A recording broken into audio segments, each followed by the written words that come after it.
Hello, good morning everyone, welcome to moon strategy. So আজকে আমি সকাল সকাল ঘুম থেকে উঠে পড়েছি, যদিও উঠতে একদমই ইচ্ছে করছিল না।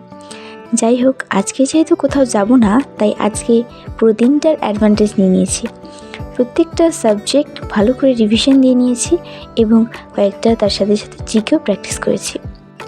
দিনের বেলা কারেন্ট ছিল না আর আমার ফোনেও চার্জ ছিল না, তার জন্য আর ভিডিও করতে পারিনি। আর এই ফুলগুলো দিয়ে আগে আমরা রান্নাবাটি খেলতাম। এই যে একই গাছে দুরকম ফুল। এর মধ্যে আমি আমার লাস্ট সেশন শুরু করে দিয়েছি। আর যেহেতু লাস্ট সেশন, তাই খুব প্রোডাক্টিভিটি নিয়ে পড়ছি। তো তোমরা তোমাদের ছুটির দিনগুলো কীভাবে কাজে লাগাও অবশ্যই আমাকে কমেন্টে জানিও। তো আজকের জন্য এতটুকুই। বাই।